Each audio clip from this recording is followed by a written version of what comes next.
ঠিক করে সকাল শুরু হওয়ার আগেই উঠে শুরু হয় দৌড়। রান্না, বাসন মাজা, বাচ্চার স্কুল, কর্তামশাইয়ের খাবার একটার পর একটা ঘড়ির কাঁটার সাথে তাল রেখে চলতে থাকে। আর যখন শেষ হয়, ক্লান্ত শরীর ঘুমের অপেক্ষায় ঢলে পড়ে।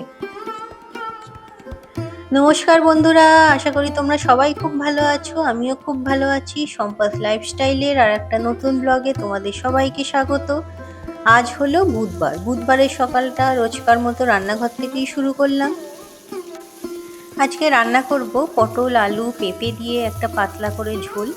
আর কচু আনা ছিল অনেক দিন থেকেই, কচুটা করা হচ্ছিল না, তাই আজকে একটু কচু দিয়ে আলু দিয়ে পোস্ত করব। ঝোলটা আর পোস্ত দিয়েই আশা করছি খাওয়া হয়ে যাবে। আর এদিকে ভাতটাও বসিয়ে দিয়েছিলাম, সেটাও দেখো ফুটে গেছে। তো আগে নামিয়ে রাখি। তো পটল, আলু, পেঁপে সবই ভাজা হয়ে গেছে। তো এবার এই যে আদা, জিরে, কাঁচা লঙ্কা বেটে রেখেছিলাম সেটাও দিয়ে দিলাম। আর ওদিকে বসিয়েছি একটু চা। তো এদিকে মশলাটা ভালো করে কষিয়ে নেওয়ার পরে চাপা দিয়ে দিলাম। নুন, হলুদ সবই দিয়েছিলাম। আজকেও উঠতে একটু দেরি হয়ে গেছে। রোজ 5টায় অ্যালার্ম দিই, 5টা 10-15-এর মধ্যে উঠে পড়ি, কিন্তু আজকে প্রায় 5:30 বেজে গেছে। আসলে ওয়েদারটা এখন এতই ঠান্ডা, বৃষ্টি হয়ে, যে বিছানা ছাড়তে ইচ্ছাই হচ্ছে না। কিন্তু কিছু তো করার নেই। সকালে যখন এত রকমের ডিউটি থাকে, তো ঘুম থেকে তো উঠতেই হবে তাড়াতাড়ি। বেলা করে ওঠার কোনো উপায় নেই। তো তাই উঠতেই হয়েছিল। উঠে ছুটোছুটি করেই প্রায় সব কাজ আরম্ভ করেছি। সবজিগুলো আগের দিন রাত্রেই কেটে রেখেছিলাম। এই যে পটল, আলু, পেঁপে, কচু, আলু যা যা লাগবে সব আগের দিন কেটে রেখেছিলাম। পোস্তটাও গতকাল রাত্রে শোয়ার আগে ভিজিয়ে রেখেছিলাম। কিছুটা কাজ রাত্রের দিকে এগিয়ে রাখি বলেই সকালটা তবু একটু মসৃণভাবে শুরু হয়। তো ভাতটাও ওদিকে ফ্যান গালাতে দিয়ে দিলাম যতক্ষণ এদিকে রান্না হচ্ছে। আজকে আবার বাবি স্কুল আছে, ওকে পাঠাতে হবে আজকে। বৃষ্টি আজকে সকাল থেকে আর খুব একটা হয়নি, তো স্কুলে পাঠিয়ে দেব। ওর জন্যই আরও তাড়াহুড়ো করছি, যদিও তোমার দাদাভাই একটু দেরিতে বেরোবে, কিন্তু কিছু করার নেই। তো এই যে দেখো, বাবিকে ঘুম থেকে তুলে এখানে ব্রাশ করিয়ে দিচ্ছি, এরপরে ওকে খাইয়ে রেডি করিয়ে আবার স্কুলে যেতে হবে। অবশ্য আমার রান্না আজকে এখনো শেষ হয়নি, রান্না কিন্তু ওখানে চলছে, তার মাঝেই এই কাজগুলো এগিয়ে নিচ্ছি। তো এই যে বাবিকে দেখো মুখটা ধুইয়ে দিয়েছি। আর রান্না এই যে কমপ্লিট হয়ে গেছে। আলু পটল দিয়ে একটা ঝোল করেছি। আর এখানে এই যে কচু আলু পোস্ত করেছি। এই দিয়েই আজকে খাওয়া হয়ে যাবে। তো রান্নাঘর এই যে এখনো পরিষ্কার হয়নি। আজকে সকালে আবার আরও এক সমস্যা হয়েছে, রান্না করতে গিয়ে দেখি হঠাৎ করে গ্যাস শেষ হয়ে গেছে। তো ভিতর থেকে আবার সিলিন্ডার বের করে নতুন সিলিন্ডার লাগিয়ে তারপরে রান্না করতে হয়েছে। তাতেও একটু বেশ সময় নষ্ট হয়েছে। তো যাই হোক, সিলিন্ডারটার ভিতরে ঢুকাবার সময় হয়নি, বাইরেই আছে, পরে ওটা ঢুকিয়ে নেব ভিতরে। আর এখানে এই যে বাবিকে খাওয়ানো হয়ে গেছে, ওকে স্কুল ড্রেস পরিয়ে রেডি করে নিচ্ছি, তারপরে আমি রেডি হব। আর বাবানের তো পরীক্ষা চলছে, ওর জন্য ও উঠে পড়তে বসেছে, যদিও ভাইয়ের দিকেই তাকিয়ে বেশিক্ষণ বসে আছে। তো সোনাস বিউটিফুল ব্লগ থেকে তুমি কমেন্ট করেছিলে রাধে রাধে, পুরো ভিডিওটা দেখলাম, খুব ভালো লাগলো। সব কটা রান্নাই ভালো হয়েছে। তোমার রান্নাঘর খুব সুন্দর করে গুছিয়ে রেখেছো। তুমিও ভালো থেকো, সুস্থ থেকো আর আনন্দ থেকো সবাইকে নিয়ে। অনেক অনেক ধন্যবাদ দিদিভাই আমার ভিডিও দেখার জন্য। আর ভালো থাকা, সুস্থ থাকা, আনন্দ থাকা কিছুটা অবশ্য তোমাদের উপর নির্ভর করছে। তোমরা যদি এইভাবেই আমাকে সাপোর্ট করে যাও, আমাকে ভালোবেসে যাও, অবশ্যই আমিও ভালো থাকবো। আর তোমরা যে আমার ভিডিও দেখছো, তার জন্য তোমাদের সকলকে অনেক অনেক ধন্যবাদ। এছাড়াও তোমরা অনেকেই কমেন্ট করেছো, তো সবার কমেন্টটা একটা ভিডিওতে বলা সম্ভব নয়। তো বাবিকে স্কুলে দিয়ে চলে এসেছিলাম, এসে নিচে কিছু টুকটাক কাজ ছিল সেগুলোও কমপ্লিট করে নিয়েছি। আর উপরে এসেছি, উপরে ঘরের বিছানাটা গোছাবার জন্য। আজকেও বৃষ্টি বললাম এখনো পর্যন্ত খুব একটা হয়নি, তো জানলাগুলোও ওর জন্য ভালো করে খুলে দিলাম। আর এই মুহূর্তে তোমরা যে যেখান থেকে আমার এই ভিডিওটা দেখছো, তোমাদের সবার কাছে আমার একান্ত অনুরোধ, তোমরা প্লিজ পুরো ভিডিওটা দেখার একটু চেষ্টা করো। আর যদি ভিডিওটা ভালো লেগে থাকে, তোমাদের আত্মীয় স্বজন বন্ধু বান্ধবের মধ্যে শেয়ার করে নিও। তো 2-3 দিন ধরে যা জামা কাপড় কেচেছিলাম, শুকোতে তো অনেকটাই সময় গেছে, আজকে ফাইনালি মোটামুটি সব শুকিয়ে গেছে। আর বেশ কয়েকটা জামা জমেছে যেগুলো ইস্ত্রি করতে হবে। তো ফেলে রাখলে এগুলো পড়েই থাকবে, কারণ একটু সময় নিয়েই কাজগুলো করতে হয়। তো ভাবলাম আজকে করেই নিই, একটু তাড়াহুড়ো করে করে নিলে হয়তো হয়ে যাবে, না হলে কাজটা পড়েই থাকবে। তো এখানে দেখো ইস্ত্রি করে নিচ্ছি জামাগুলোতে।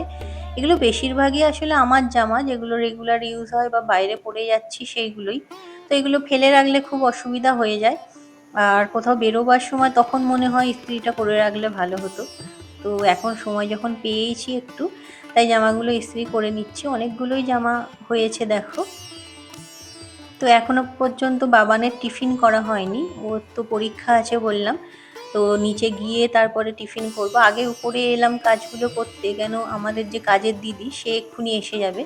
আর সে এসে উপরটা ঝাড় দেওয়া মোছা এসব কাজ করতে থাকলে উপরের ঘরে এসে আর এইসব কাজগুলো তখন করা যায় না।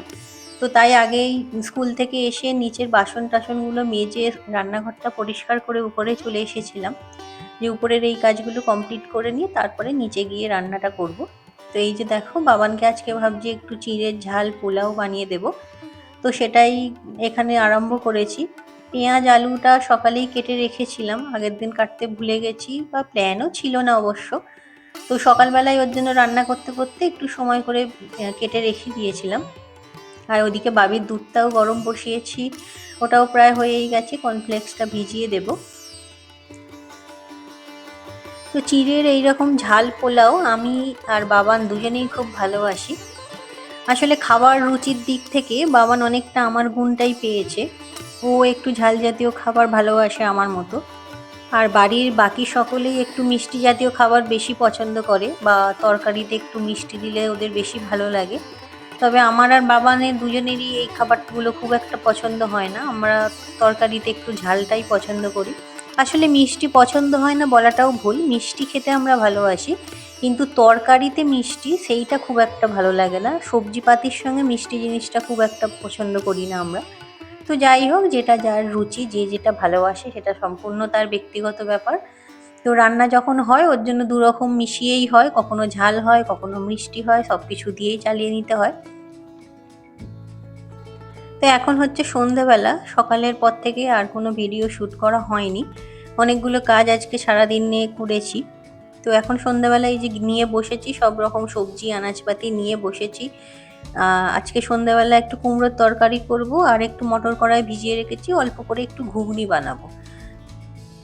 তো কুমড়োর তরকারি বাবান খুব একটা পছন্দ করে না, একটু জোর করেই খায় বলতে গেলে। কিন্তু বাড়ির বাকি মেম্বাররা সবাই মিষ্টি তরকারি আগেই বলেছিলাম খেতে ভালোবাসে, তো তার জন্য একটু কুমড়োর তরকারি করছিলাম। আর এখানে দেখো আলু টালু নিয়ে সব কিছু নিয়ে বসেছি, পরের দিন সকালবেলা যা যা রান্না হবে সেগুলো একবারে কেটে রাখবো। আর এমনিতেও পরের দিন বৃহস্পতিবার, খুব একটা বেশি কিছু হবে না, কিন্তু ওই যে ঝিঙে এনেছি আলু এনেছি, একটু ঝিঙে আলু পোস্ত ডাল ভাজা এইসবই বানাবো। তো সেগুলো আগের দিন থেকেই কেটে রাখি, তোমরা জানো। আর এদিকে এই দেখো ঘুগনি আমার মোটামুটি হয়েই গেছে, মোটামুটি না কমপ্লিট হয়ে গেছে। তেজপাতাগুলো তুলে ফেলে দিচ্ছি। আর ওদিকে একটু জল দেখো গরম করতে বসিয়েছি, বাবির জন্য একটু সুজি বানাবো। তো সুজি আমার ওদিকে হয়ে গেছে, এখানে আলুর কুমড়োর তরকারিটা বসিয়ে দিচ্ছি। কুমড়োর তরকারিটাতে কোনো রকম জল না দিয়েই আমি করি। একটু সামান্য এই যে ভেজে নিয়েছি, আর ছোলাটা দুপুরের দিক থেকে ভিজিয়ে রেখেছি। কুমড়োর তরকারিতে একটু ছোলা দিলে ভালোই লাগে। আর শুকনো লঙ্কাটা বের করা হয়নি এখনো, তো তাই দেয়া গেল না, কাঁচা লঙ্কাই দিয়ে দিয়েছিলাম একটা। তো তাড়াতাড়ি করে তরকারিটা করে নিই, কারণ রান্নাটা কমপ্লিট করে এরপর আবার পড়াতে বসতে হবে। বাবানকে বাবিকে দুজনকেই পড়াতে হবে। তো বাবানের তো পরীক্ষা চলছে, ও মোটামুটি নিজেরটা নিজে করেই নেয়, ও বাবিকে নিয়ে বসতে হবে। আর এই হলো আমার কুমড়োর তরকারির ফাইনাল লুক। এখন প্রায় 10টা বাজে। আর এদিকে এই যে ঘুগনি করেছিলাম একটু খাওয়া হয়েছে, কিছুটা আছে। এখানে বাবির রুটি ভেজানো আছে দুধে। আর এখানে দেখো কত বাসন পড়েছে, এগুলো মেজে শুতে হবে। সত্যি কথা বলতে কি, দিনটা যেমন শুরু হয় দৌড় দিয়ে, তেমনই শেষ হয় প্রচণ্ড ক্লান্তি নিয়ে। তো আজকের ভিডিওটা আমি এখানেই শেষ করছি, আবার দেখা হবে পরের কোনো ভিডিওতে। ততক্ষণ সবাই ভালো থেকো, সুস্থ থেকো, আনন্দে থেকো, আর টাটা।